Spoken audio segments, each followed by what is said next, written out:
Happy New Year and welcome to the first new book releases of 2024.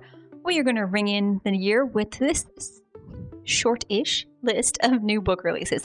Starting in romance with one that I did already think was out, and it kind of was. It was self-published and now it's being picked up by Orbit, and in paperback this week is That Time I Got Drunk and Saved a Demon by Kimberly Lemming. This series is going to be Mead Mishaps. I've seen this pop up everywhere, and it was already available on ebook by Amazon.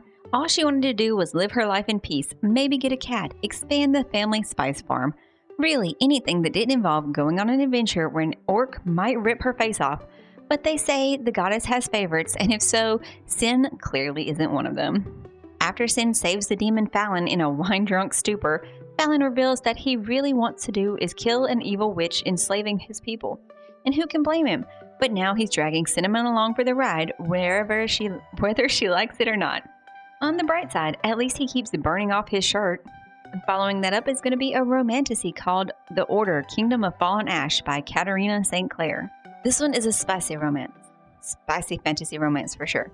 In the dystopian realm of The Order, society has eternally divided between the privileged untouchables and the struggling unfortunates.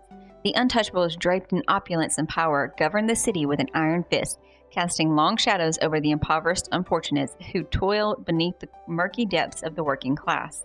As the ruling elite revel in excess and luxury, the unfortunates navigate a world stacked against them, grappling with meager resources and restricted opportunities. The social chasm widens daily as the untouchables tighten their grip on wealth and influence, leaving the unfortunates to navigate the shadows cast upon their lives. And this one is supposed to be following intertwining fates of sworn enemies. One ambitious untouchable seeking to challenge the system from within, the other an unfortunate yearning for a chance to seek vengeance on any and every untouchable in his path. The question is, can free will exist in a society this divided? From there, we move into YA, with most of them being YA fantasy. First up is definitely the book box book of January. It is A Fragile Enchantment by Allison Saft. I think the character's name is Naima. It says, she has never let herself long for more. The magic in her blood that lets her stitch emotions and memories into fabric is the same magic that will eventually kill her.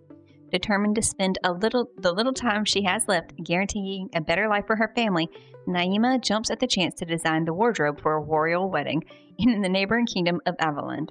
But Avaland is far from the fairy tale she imagined. While young nobles attend candlelit balls and elegant garden parties, unrest brews amid the working class. The groom himself, Kit Carmine, is a prickly, abrasive, and begrudgingly being dragged to the altar as a political pawn. Then we have the second book in the Last Kingdom series, sequel to Song Like Silver, Flame Like Night. It is Dark Star Burning, Ash Falls White by Amélie Zhao. In this one, it says it's supposed to be expanding the narrative and growing into the gorgeous Chinese-inspired fantasy world. As the battle for the Last Kingdom persists, Lan and Zen continue to feel the reverberating effects in their personal lives.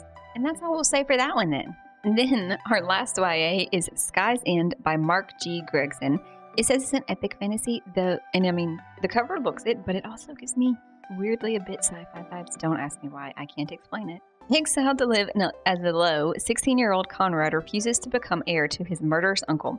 But meritocracy is a harsh and unforgiving rule on the floating island of Homestead. And when his ailing mother is killed by a monstrous gargantuans, Conrad cuts a deal to save the only family he has left. To rescue his sister from his uncle's clutches, Conrad must enter the selection of the 12 trades. Hunter, the deadliest of all the trades, gains a fresh recruit with Conrad.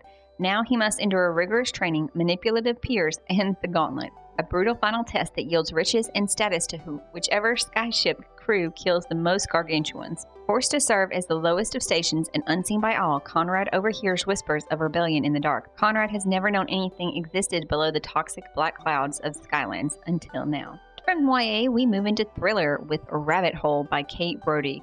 10 years ago, Theodora Teddy Angstrom's older sister Angie went missing. Her case remains unsolved. Now, Teddy's father Mark has killed himself. Unbeknownst to Mark's family, he's been active on a Reddit community fixated on Angie, and Teddy can't help but fall down the same rabbit hole. Teddy's investigation quickly gets her in hot water with her gun nut boyfriend, her long-lost half-brother, and her colleagues at the prestigious high school where she teaches English. Further complicating matters is Teddy's growing obsession with Mickey, charming amateur sleuth who is eerily keen on helping her solve the case. Then we have First Lie Wins by Ashley East Elston.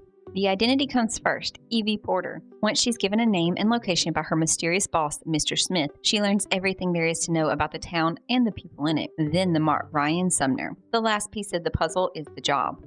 Evie isn't privy to Mr. Smith's real identity, but she knows this job will be different. Ryan has gotten under her skin, and she's starting to envision a different sort of life for herself. But Evie can't make any mistakes, especially after what happened last time. Our last thriller is Anna O by Matthew Blake. What if your nightmares weren't really nightmares at all? We spend an average of 33 years of our lives sleeping, but what really happens and what are we capable of when we sleep? Anna Ogilvy was a budding 25-year-old writer with a bright future. Then, one night, she stabbed 2 people to death with no apparent motive and hasn't woken up since. Dubbed Sleeping Beauty by the tabloids, Anna's condition is a rare psychosomatic disorder known to neurologists as resignation syndrome. Dr. Benedict Prince is a forensic psychologist and an expert in the field of sleep-related homicides. His methods are the last hope of solving the infamous Anna O case and waking Anna up so she can stand trial. But he must be careful treating such a high-profile subject. He's got career secrets and a complicated personal life of his own. Then our last book of the week is a fiction. It's Wild and Distant Seas by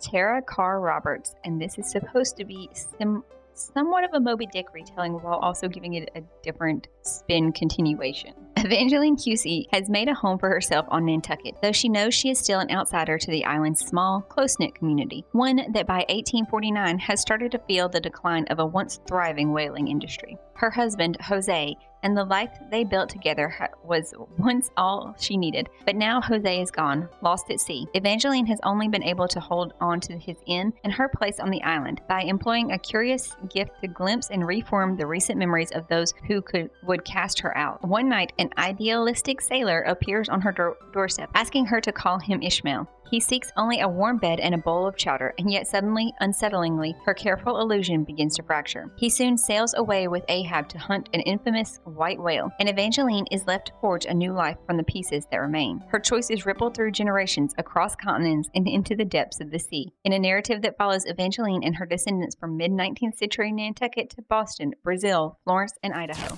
That's all for this week's list. Maybe you found one intriguing that you'll want to put on your TBR, or the TBR stack. If you like this video though, please give it a thumbs up and consider subscribing so you can come back every Monday to find new books to add to that TBR. I hope you guys are finding something awesome to read today, and I'll see y'all in the next one.